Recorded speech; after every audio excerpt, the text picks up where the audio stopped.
Rally भी जारी रही। ममता ने नागरिकता कानून पर यूनाइटेड नेशंस के जरिए देश में जनमत संग्रह कराने की मांग तक कर डाली। वहीं इस मुद्दे पर एनडीए में भी टूट नजर आई, जब अकाली दल के सुखबीर बादल ने यह कह दिया कि उन्होंने खुद अमित शाह से ये कहा था कि किसी भी खास धर्म को नागरिकता संशोधन कानून से बाहर रखना ठीक नहीं है। नागरिकता कानून पर राजनीतिक दलों, छात्रों और मुस्लिम संगठनों ने पूरे देश में आंदोलन किया, अपने सवाल उठाए। जम्मू कश्मीर से केरल तक, बेंगलुरु से बिहार तक धरना, प्रदर्शन और बंद का दौर चलता रहा। बिहार में लेफ्ट फ्रंट में शामिल पार्टियों सीपीआई, सीपीएम, सीपीआईएमएल और फॉरवर्ड ब्लॉक का प्रदर्शन हुआ। उसी दिन पप्पू यादव की जन अधिकार पार्टी ने बिहार बंद का ऐलान कर दिया। पटना में पप्पू यादव अपने समर्थकों के साथ हथकड़ी बेड़ी डालकर सड़क पर उतरे। बिहार आजादी की बात करता है, आप नफरत मत फैलाओ देश में। नॉर्थ ईस्ट की आजादी की बात, कश्मीर की आजादी की बात, एमयू की आजादी की बात, जामिया की आजादी की बात, इस देश के छात्रों और युवाओं की आजादी की बात। बिहार में चाहे वामपंथी पार्टियों के कार्यकर्ता हों या फिर पप्पू यादव की जन अधिकार पार्टी की या मुकेश सहनी की वीआईपी पार्टी, सबके आंदोलन गरज रहे थे। दरभंगा से जहानाबाद तक और आरा से नालंदा तक या तो ट्रेनें रोकी गईं या फिर रास्ता जैम कर दिया। आरा में तो आगजनी भी होने लगी। नागरिकता कानून के खिलाफ बिहार बंद के दौरान कई जगह अजीबोगरीब हालात नजर आए। बाढ़ में नेशनल हाईवे नंबर 31 पर जन अधिकार पार्टी और वीआईपी पार्टी के समर्थकों ने रास्ता जैम कर दिया, जहां कुछ लोग प्रधानमंत्री नरेंद्र मोदी के समर्थन में नारे लगाते रास्ता खुलवाने पहुंचे। नरेंद्र मोदी जिंदाबाद, जिंदाबाद, नरेंद्र मोदी जिंदाबाद। हाजीपुर में जन अधिकार पार्टी के कार्यकर्ताओं के लिए आंदोलन भी मनोरंजन का जरिया बन गया। यहां गांधी सेतु के पास रास्ता रोककर नाच गान आंदोलन चल पड़ा।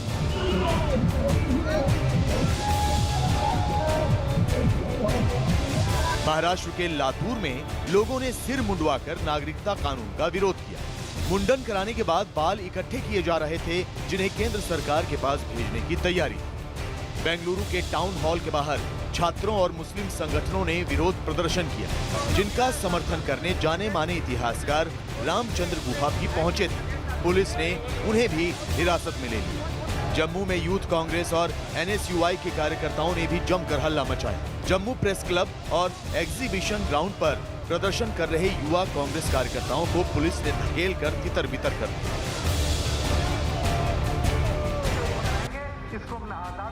चंडीगढ़ के सेक्टर 20 की मस्जिद के बाहर भी मुस्लिम संगठनों से जुड़े लोग सुबह सुबह इकट्ठा होने लगे थे। इनका इरादा राजभवन तक विरोध जुलूस निकालने का था, लेकिन पुलिस ने इन्हें रोक दिया। तमाम लोग जो पंजाब के गवर्नर हैं, चंडीगढ़ के एडमिनिस्ट्रेटर हैं, उनके घर का, राजभवन का जाकर घेराव करेंगे। वहां पर ये लोग ज्ञापन सौंपेंगे और लगातार चंडीगढ़ में भी सिटीजन अमेंडमेंट एक्ट और एनआरसी के खिलाफ आवाज बुलंद करने की कोशिश की जा रही है। पश्चिम बंगाल में ममता बनर्जी नागरिकता कानून के खिलाफ रैली पर रैली कर रही हैं। तो वहीं गुरुवार को कोलकाता में छात्रों और आम लोग जुलूस निकालते हुए रामलीला मैदान पहुंचे। बड़ी संख्या में लोग हैं और सिटीजनशिप अमेंडमेंट एक्ट के खिलाफ यहाँ पर प्रदर्शन किया जा रहा है। आप लोग स्टूडेंट्स हैं, आप लोग स्टूडेंट हैं। हाँ, मैं स्टूडेंट हूँ, एमएससी का स्टूडेंट हूँ। यहाँ पे हम आए हैं कि जो एनआरसी और जो सीएए एक्ट है और एनपीआर चालू होने वाली है, उसके खिलाफ हम हैं। सरकार को ये सिटीजन अमेंडमेंट एक्ट हटाना पड़ेगा, ये डिवाइड एंड रूल नहीं चलेगा। 3 स्टेट्स हमने पिक किए, बांग्लादेश, अफगानिस्तान और पाकिस्तान। उसके अलावा श्रीलंका नहीं है, जहाँ पे और भी माइनॉरिटीज हैं जो परसिक्यूटेड है, उनको तो आपने नहीं बोला। गुजरात में बनासकाठा और अहमदाबाद में भी नागरिकता कानून के खिलाफ लोग सड़कों पर उतरे। बनासकाठा के पालनपुर में लोगों ने रास्ता जाम किया, तो अहमदाबाद में प्रदर्शनकारियों को भगाने के लिए पुलिस को लाठीचार्ज करना पड़ा।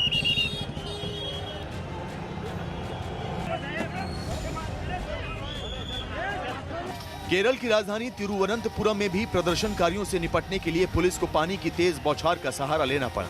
यहाँ लेफ्ट फ्रंट के छात्र संगठन दिल्ली में अपने नेताओं को हिरासत में लेने से भड़के हुए थे और विरोध जताने के लिए राजभवन कूच कर रहे थे। पूरे देश में नागरिकता कानून का विरोध इसी आधार पर किया जा रहा है कि ये मुसलमानों के खिलाफ है। विपक्षी दल इसे पूरे देश में एनआरसी लागू करने की शुरुआत बता रहे हैं, जबकि सरकार साफ कर चुकी है कि नागरिकता कानून से देश के किसी भी धर्म के नागरिकों का कोई लेना देना नहीं है। ये नागरिक संशोधन विधेयक भारत के किसी भी नागरिक पर लागू नहीं होता। देश के अल्पसंख्यक और मुस्लिम पर भी लागू नहीं होता। ये लागू होता है हिंदू, सिख, क्रिश्चियन, बुद्धिस्ट, जैन और पारसी जो अफगानिस्तान, पाकिस्तान और बांग्लादेश में। नागरिकता कानून के तहत सरकार पाकिस्तान, अफगानिस्तान और बांग्लादेश में प्रताड़ित अल्पसंख्यकों को नागरिकता दे रही है और ये मांग 2003 में पूर्व प्रधानमंत्री मनमोहन सिंह भी कर चुके हैं। The partition of our countries, the minorities in countries like Bangladesh have faced persecution, and it is our moral obligation that if circumstances force people, these unfortunate people to seek refuge in our country, our approach to granting citizenships to these unfortunate persons should be most liberal. Mr. Advani, the minorities in Pakistan are also suffering. They have to be taken care of too. I fully endorse what nobody is speaking on it.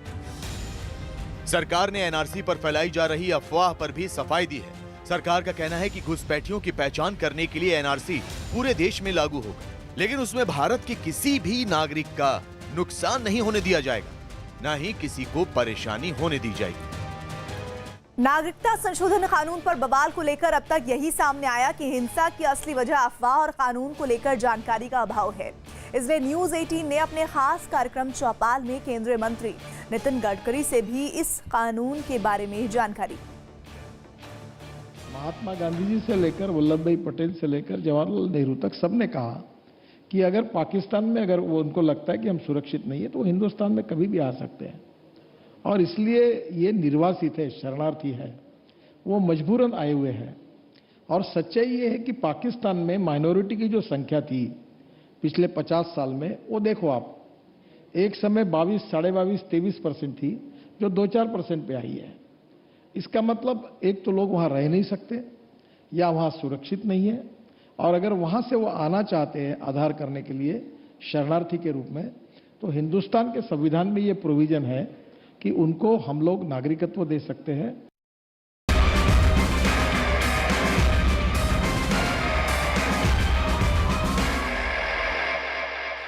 और अब बात आधे हिंदुस्तान में सर्दी के सितम की। पहाड़ों पर हो रही बर्फबारी और मैदानी इलाकों में शीतलहर की वजह से पूरे उत्तर भारत में कड़ाके की ठंड पड़ रही है। दिल्ली में तापमान पिछले 2 दशक का रिकॉर्ड तोड़ चुका है। मौसम विभाग के मुताबिक आने वाले वक्त में पारा और गिरेगा, जिससे ठंड बढ़ेगी।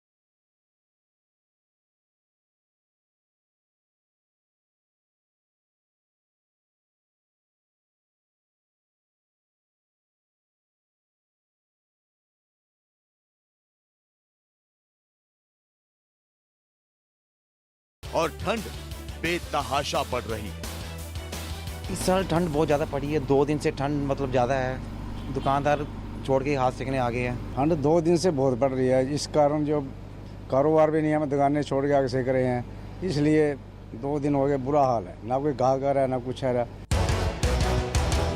सर्दी का आलम यह है कि इंसान तो इंसान, भगवान को भी प्रचंड ठंड से सिहरन हो रही है।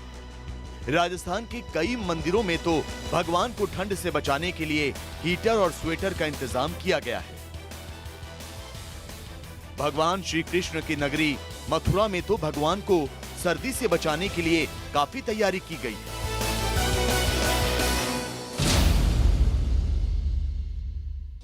ये कान्हा की मथुरा की तस्वीरें हैं, जहां मंदिरों में भगवान को ठंड से बचाने के लिए हीटर और अंगीठी जलाई गई है। ठाकुर जी को ठंड न लगे इसके लिए मूर्तियों को गर्म कपड़े भी पहनाए गए। शीत ऋतु में राधा वल्लभ जी के पीछे एक बहुत सुंदर मखमली रजाई लगाई जाती है और वस्त्र विशेष में उनको हाथ में दस्ताने और पैर में मोजे पहनाए जाते हैं और गर्माइश देने के लिए उनके सामने अंगीठी जलाई जाती है।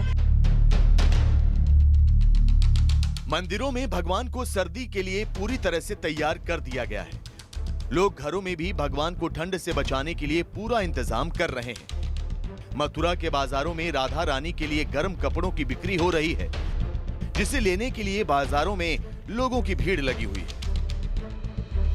गर्म कपड़े जैसे हम लोगों को ठंड लगती है, ऐसे हमारे ठाकुर जी को भी ठंड लगती है। जैसे हम अपने बच्चे के लिए लेके जाते हैं, तो वैसे हमने ठाकुर जी के लिए, हमें देखते ही वो पसंद आया, उस नई चीज लगी एकदम, तो हमें अच्छा लगा। क्या लिया आपने? अब ये स्टॉल नहीं है उनके लिए।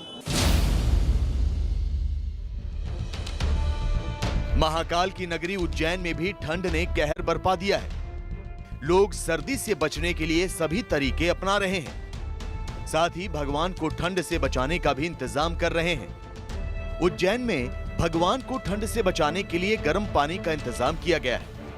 भगवान को स्नान गर्म पानी से कराया जा रहा है, साथ ही उनके लिए गर्म कपड़ों का इंतजाम किया गया है।